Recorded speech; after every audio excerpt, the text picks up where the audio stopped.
إن الحمد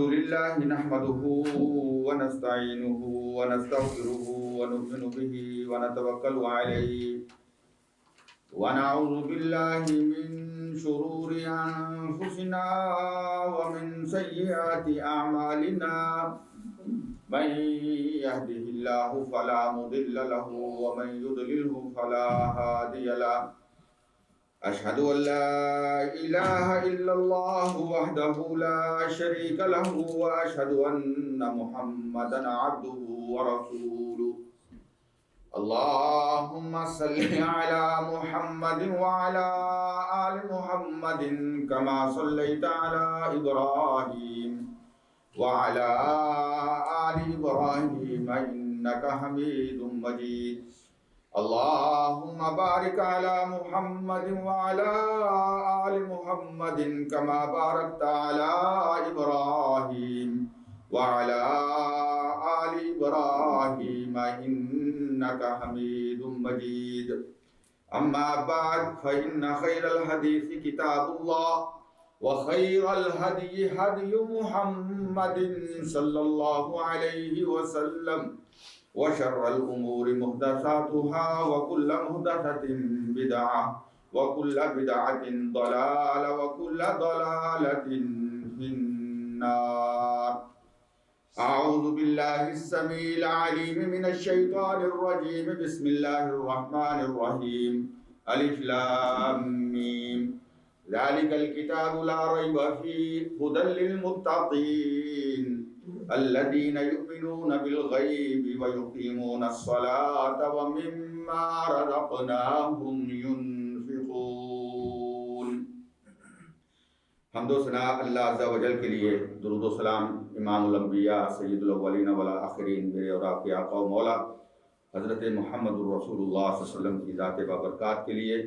واجب الاحترام مسلمان بھائیوں، اللہ رب العزت نے قرآن مجید کی ابتدا میں، قرآن مجید کی بگننگ میں، آغاز میں ایک بات ارشاد فرمایا ہے کہ یہ قرآن، اس میں کوئی ڈاؤٹ نہیں ہے، اور یہ کتاب، یہ قرآن جو ہے یہ باعث ہدایت ہے کن کے لیے؟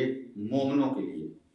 مومن کون ہیں؟ الذین یقیمون الصلاۃ ویؤتون الزکاۃ، جو الذین یؤمنون بالغیب، جو غیب پہ ایمان رکھتے ہیں، ویقیمون الصلاۃ، اور نماز قائم کرتے ہیں، اور جو اللہ نے انہیں رزق دیا ہے اس سے اللہ کے راستے میں خرچ کرتے ہیں۔ میرے عزیز بھائیوں، ہمارے دین اسلام میں اللہ کی توحید کے اقرار کے بعد، رسول اللہ صلی اللہ علیہ وسلم کی رسالت کے اقرار کے بعد سب سے اہم چیز جو ہے وہ نماز ہے۔ سب سے اہم چیز جو ہے وہ نماز ہے، اور قرآن مجید میں جیسے میں نے عرض کیا، اللہ پاک نے حکم دیا ہے کہ نماز کو قائم کرو۔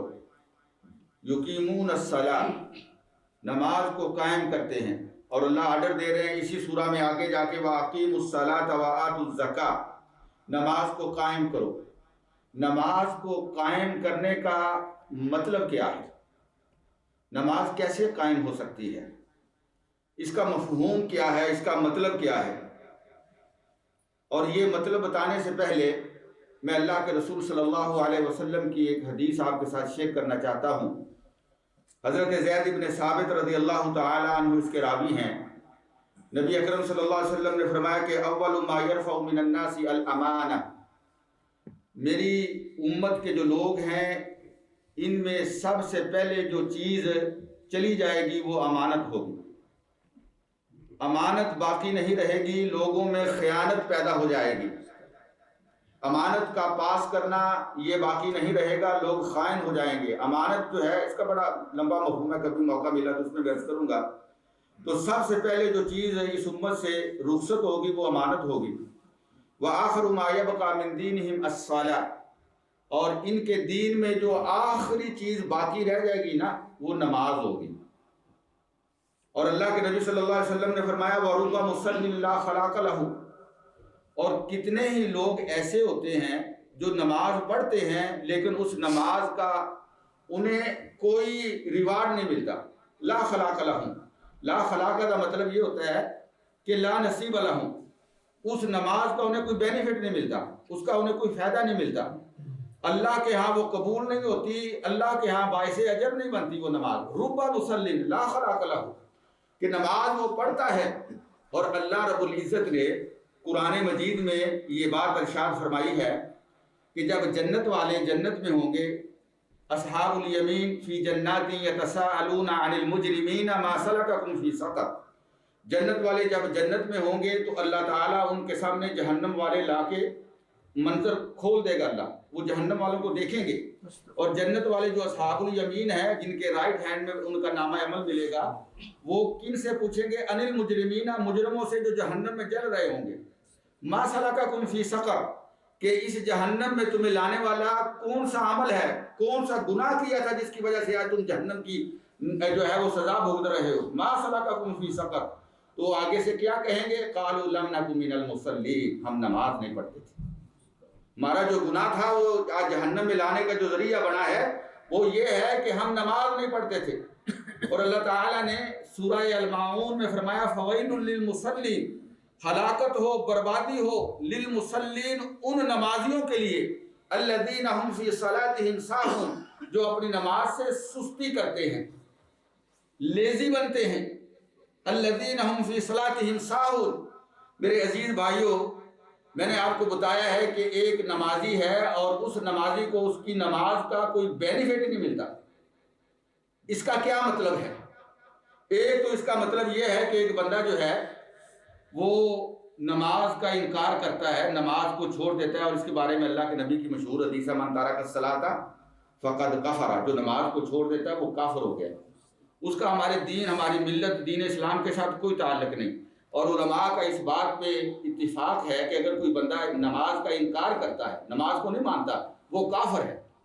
لیکن ایک بندہ جو ہے وہ نماز کو انکار تو نہیں کرتا، لیکن اپنے عمل کے ساتھ کبھی پڑھ لی، کبھی نہ پڑھی، کبھی سستی کر لی، یعنی کوئی اس کو اہمیت، ویلیو نہیں دیتا نماز کو اپنی زندگی میں، تو وہ نماز کا چور ہے، وہ نماز کا سستی کرنے والا نماز کا چور ہے۔ اور اس کے لیے اللہ فرماتے ہیں فویل للمصلین الذین هم فی صلاتہم الذین هم عن صلاتہم ساہون، ان کے لیے اللہ پاک یہ فرماتے ہیں۔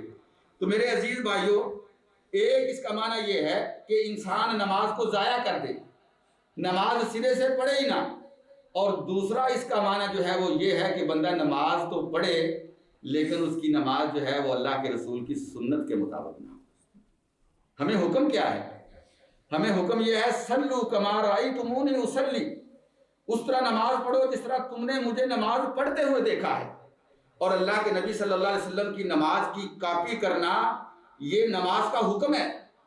اگر ہم اپنی مرضی سے، پچھلے خطبے میں نے آپ کو کہا تھا کہ عبادات جو ہیں یہ توقیفیہ ہیں، یہ اللہ کی طرف سے پابند ہے، ہم جس طرح اللہ نے حکم دیا، جس طرح نبی نے کر کے دکھایا ہے، پابند ہے اس کو فالو کرنے کے۔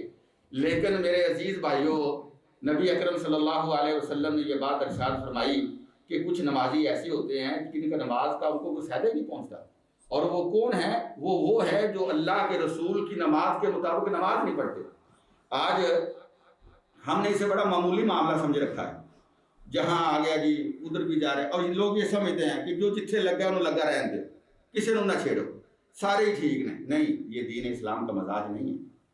دین اسلام کہتا ہے کہ وہ صحیح ہے جو اللہ کے قرآن کو فالو کرتا ہے، وہ صحیح ہے جو رسول اللہ صلی اللہ علیہ وسلم کی سنت کو فالو کرتا ہے، اور جو اللہ کے قرآن اور نبی کی سنت سے ہٹا ہوا ہے وہ صحیح نہیں ہے۔ ایک آدمی آیا، حضرت ابو ہریرہ رضی اللہ تعالیٰ عنہ فرماتے ہیں نبی اکرم صلی اللہ علیہ وسلم مسجد کے ایک کونے میں بیٹھے ہوئے تھے، دخل رجل المسجد فصلى، نماز پڑھی، نماز پڑھنے کے بعد ثم جاء الى النبی صلی اللہ علیہ وسلم، اللہ کے نبی کے پاس آیا، فسلم، سلام کہا، اللہ کے نبی صلی اللہ علیہ وسلم نے فرمایا وعلیکا، وعلیکم السلام، لیکن تو نے نماز نہیں پڑھی، ارجع فصلی فانک لم تصلی، تم نے نماز نہیں پڑھی، جا کے دوبارہ نماز پڑھو۔ 3 ٹائم اس کو دوبارہ بھیجا، اور وہ چوتھی دفعہ کہنے لگا یا رسول اللہ مینوں تے ایہو جی آندی، میں کیا کروں، مجھے تو اس طرح کی آتی ہے۔ پھر اللہ کے نبی صلی اللہ علیہ وسلم نے نماز سکھائی، فرمایا اس طرح نماز پڑھو۔ تو میرے بھائیوں، وقت نہیں ہے، میں عرض یہ کرنا چاہتا ہوں کہ نماز کو قائم کرنا ہے، اور قائم کرنا ہے جو نماز کے جتنے، وہ کہتے ہیں نا آج کل ہم بڑے SOPs جو ہوتے ہیں اس کے بڑے ہمیں پتہ چل گیا ہے نماز کی جو SOPs ہیں، نماز کے جو تقاضے ہیں، جس طرح نماز کا حق بنتا ہے، اور نماز کا حق یہ بنتا ہے کہ صلو کما رأیتمونی اصلی، اس طرح نماز پڑھو جس طرح اللہ کے پیغمبر نے نماز پڑھی، جس طرح صحابہ نے نبی کی نماز کو بیان کیا۔ اور آج احادیث کی کتابوں میں اللہ کے رسول کی نماز کی ایک ایک ادا جو ہے وہ موجود ہے۔ جتھے جو لگا ہے انہوں لگا رہیں گے، یہ طریقہ صحیح نہیں ہے، یہ آئیڈیالوجی، یہ فلسفہ، یہ منطق، یہ اللہ کے ہاں قابل قبول نہیں ہے۔ کوشش کریں اپنی نمازوں کو رسول اللہ صلی اللہ علیہ وسلم کے رنگ میں، آپ کے ڈھنگ میں، آپ کے انداز میں، آپ کے طریقے میں، آپ کی سنت کی روشنی میں لائیں۔ اور یہ بھی میں بات کہہ دوں، شاید کسی بھائی کو بری لگے، لیکن میرے بھائیوں اپنے عقیدے کا خیال کیا کریں، کوشش کیا کریں ان لوگوں کے ساتھ آپ کا تعلق ہو جن کا عقیدہ درست ہے۔ لوگ جو ہے آج انہوں نے مذاق بنا رکھا ہے، دین کو مذاق بنا رکھا ہے۔ نہیں، آپ کوشش یہ کیا کریں کہ عقیدہ وہ، جس طرح میں نے پہلے عرض کیا ہے کہ اللہ کی توحید والا عقیدہ، رسول اللہ صلی اللہ علیہ وسلم کی رسالت والا عقیدہ، اور اعمال وہ جس کے اوپر اللہ کے نبی کی اسٹمپ لگی ہوئی ہے، اللہ کے نبی صلی اللہ علیہ وسلم کے طریقے کے مطابق۔ اور یہ معنی آج میں بتانا چاہتا ہوں آپ کو کہ نماز قائم کرنے کا ایک تو معنی یہ ہے کہ نماز کو زندگی میں اپنایا جائے، اور دوسرا معنی یہ ہے کہ نماز اس طرح پڑھی جائے جس طرح رسول اللہ صلی اللہ علیہ وسلم نے پڑھ کے سکھائی ہے۔ اور آخری حدیث عرض کرتا ہوں، نبی اکرم صلی اللہ علیہ وسلم، حدیث قدسی ہے، نبی اکرم صلی اللہ علیہ وسلم اللہ رب العزت سے یہ بات ارشاد فرماتے ہیں، رُبَّ لَيْسَ كُلُّ مُصَلٍّ يُصَلِّ صَلَّى، کہ ہر وہ بندہ جو نماز پڑھتا ہے وہ ایسے نہیں ہے کہ اس نے نماز پڑھی ہے۔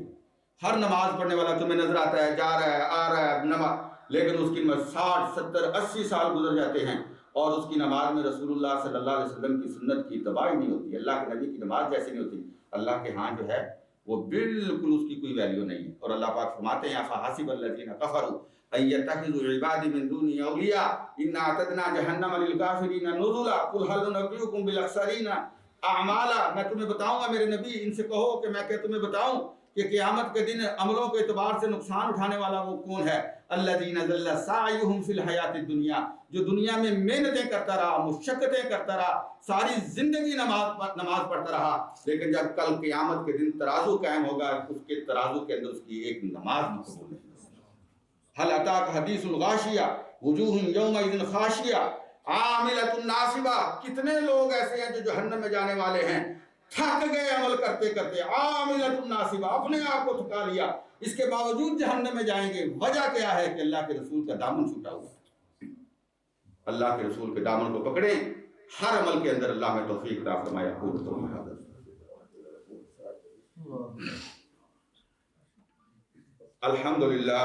الحمدللہ رب العالمین والعاقبۃ للمتقین والصلاۃ والسلام علی سید الانبیاء والمرسلین محمد وعلى آلہ واصحابہ ومن تبعہم بإحسان الی یوم الدین۔ ان اللہ وملائکتہ یصلون علی النبی یا ایھا الذین آمنوا صلوا علیہ وسلموا تسلیما۔ اللہم صل علی محمد وعلى آل محمد وبارک وسلم علیہ۔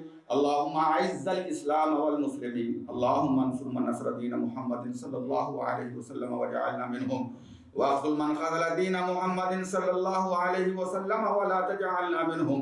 اللہم اغفر للمسلمین والمسلمات الاحیاء منہم والاموات، اللہم اغفر لهم وارحمهم انک انت الغفور الرحیم۔ یا شافی الامراض اشف امراضنا وامراض المسلمین، اللہم اشفهم بشفائک، اللہم داوهم بدوائک، اللہم تقبل منا انک انت السمیع العلیم وتب علینا انک انت التواب الرحیم۔ ان اللہ یامر بالعدل والاحسان وایتاء ذی القربى وینہی عن الفحشاء والمنکر ولذکر اللہ اکبر واللہ یعلم ما تصنعون۔